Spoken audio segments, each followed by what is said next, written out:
नमस्कार मित्रों, सुप्रभात। आपका दिन आनंदमय एवं मंगलमय हो।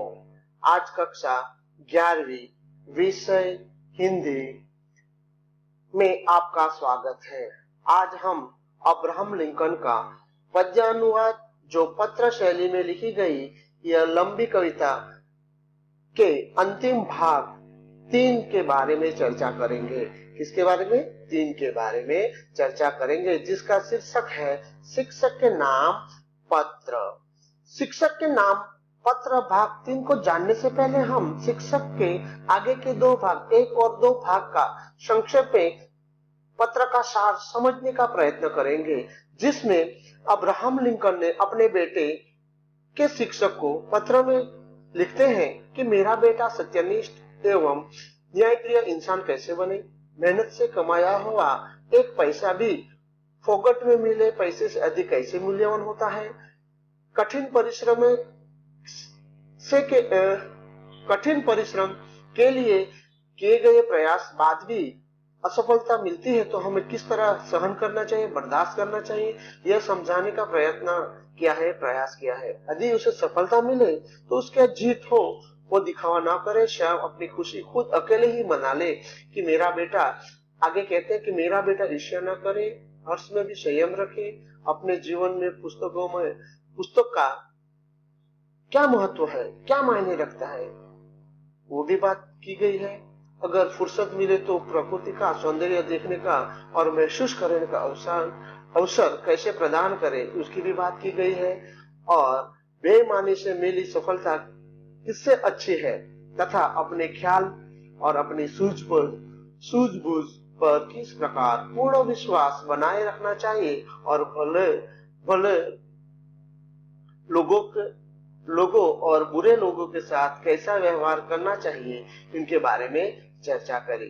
तो दोस्तों, आज हम अब्राहम लिंकन का पद्य अनुवाद, जो पत्र शैली का लंबी कविता का अंतिम भाग यानी तीसरा भाग के बारे में चर्चा करेंगे।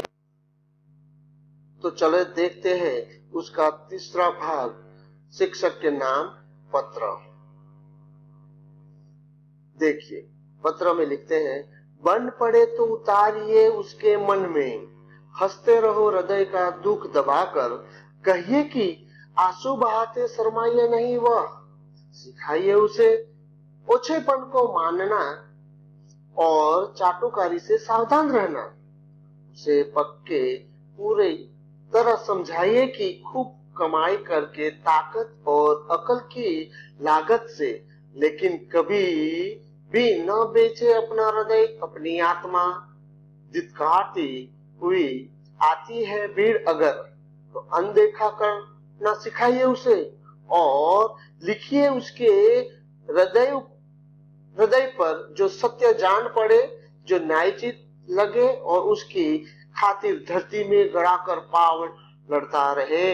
यानी यहाँ अब्राहम लिंकन दुख को अपने बेटे को कहता है, गुरुजी से कहता है कि अपने बेटे को यह भी सिखाइए कि दुख को भूलकर अपने चेहरे पर कैसे मुस्कुराना चाहिए, दीन दुखियों को कष्ट देकर अपने में कैसे आंसू बहाना चाहिए, उसके लिए कभी नहीं शर्म महसूस करने, इसकी बातें कहते हैं।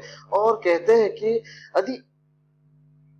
यदि आपसे हो सके तो आप उसके मन में यह भावना पैदा करें, भले ही कितना दुख क्यों न हो, कितनी आफत क्यों न आ गई, पर वो उस पर ध्यान न दे। उसे भूलकर चेहरे पर हमेशा क्या करना चाहिए? हंसी खुशी में कूदना चाहिए, नाचना चाहिए, लेकिन अपने ऊपर दुख का जरा भी एहसास नहीं दिखना। यानी अपने चेहरे पर क्या करना है? मुस्कान बिखरना है। क्या बिखरना है? मुस्कान बिखेरता रहना है। आगे कहता है, क्या कहता है? दिखाइए उसे ओछेपन का मानना और चाटुकारी से सावधान। ओछेपन यानी छिछरे का काम, नीचता। देखिए यहाँ क्या है, एक लड़का है, सीटी मार रहा है। किसको मार रहा है? लड़की को। और ये कैसा काम है? गिलोना काम, एकदम नीच का काम है। ऐसे कामों में भी उसे क्या करना है?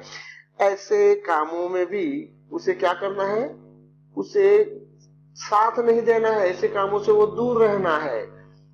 और कहते हैं कि चाटुकारी से भी सावधान। किसे?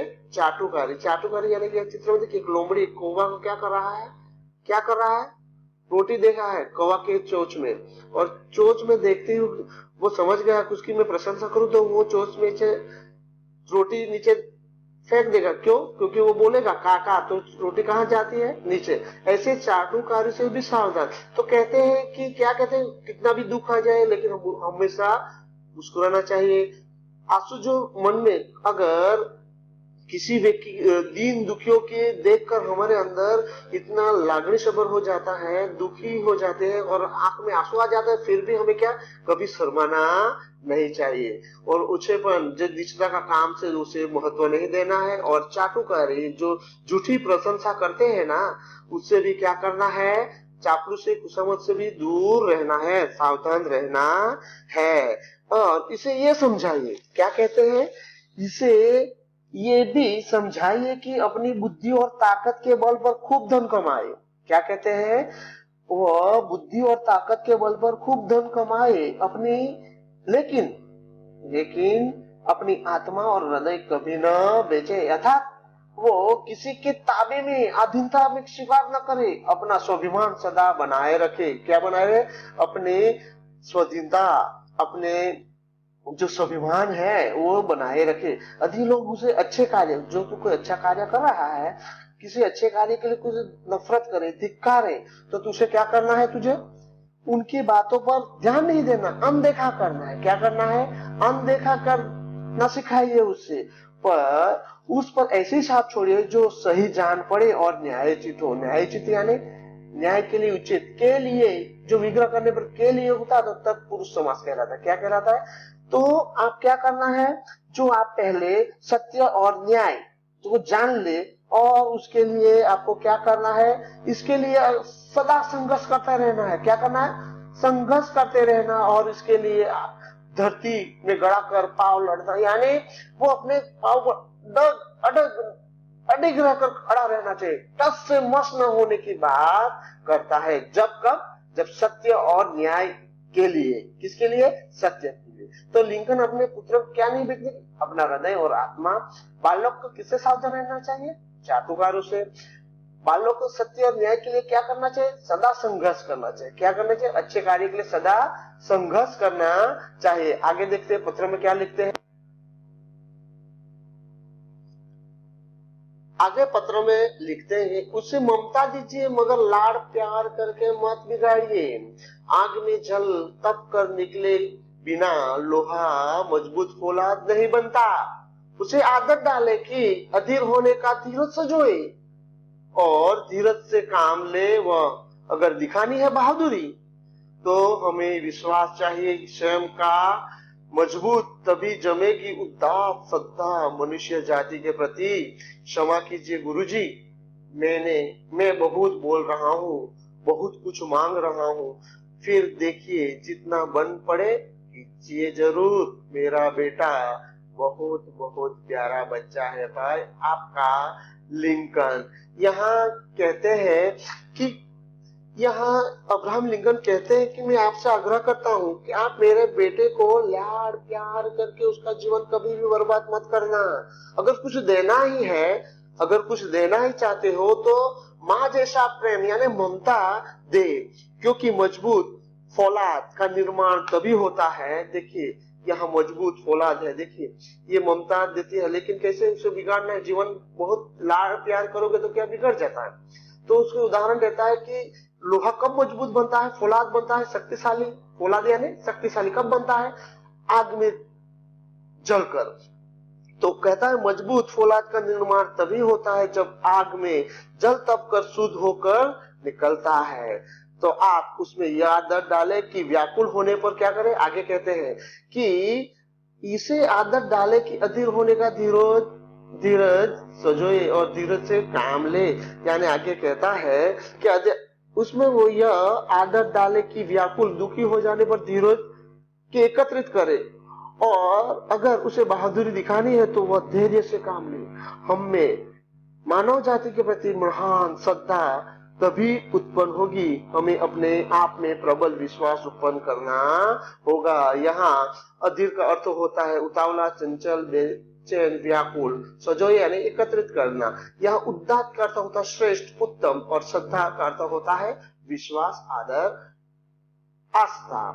आगे कहते हैं कि यह क्षमा मांगते हुए कहते हैं कि क्षमा कीजिए। अब्राहम लिंकन अपने बेटे के अध्यापक से क्षमा मांगते हुए कहते हैं, देखिए क्षमा मांग रहा है और कहते हैं कि गुरुजी मुझे क्षमा करें, मैं बहुत ज्यादा बोल रहा हूँ, आपसे बहुत कुछ मांग रहा हूँ, पर आपसे जितना हो सके उतना जरूर कीजिए, क्योंकि मेरा बेटा बहुत प्यारा है। इस तरह पत्र में वो अपने सारी जीवन के आदर्श व्यक्ति कैसे बने उनकी सारी बातें की गई है। बालक जीवन में क्या अधिक देकर उसे नहीं जीवन बर्बाद करना चाहिए, लाड़ प्यार।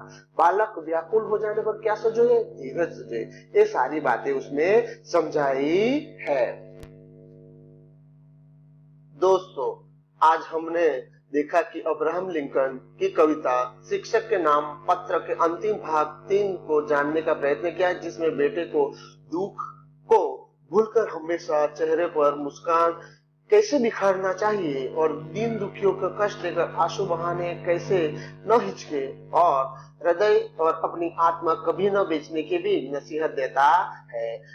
ओछेपन और चाटुकारों से कैसे सावधान रहना चाहिए उनकी भी बात की गई है। अच्छे कार्य के लिए सदा संघर्ष करना चाहिए और उसके लिए अडिग होकर कैसे अड़े रहना चाहिए ये भी बताया है। अंत में समझाते हुए कहता कि बालक के अधिक लाड़ प्यार ना देकर उनका जीवन बर्बाद न करने की भी सलाह अध्यापक को देता है। जब बेटा व्याकुल हो जाए तो कैसे धैर्य रखना और बहादुर दिखाए वो भी बात समझाने का प्रयत्न किया है। इस तरह इस पत्र से हमें भी बहुत सारे अच्छे व्यक्ति के क्या क्या गुण होने चाहिए, क्या नहीं होने, सारी बातें बताई गई है। इस तरह यह शिक्षक के नाम पत्र यहाँ पूर्ण होता है।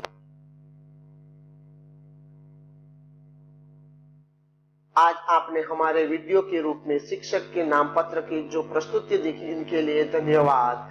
फिर से आपका दिन शुभ हो, मंगलमय हो। Good bye. नए वीडियो के साथ फिर मिलेंगे।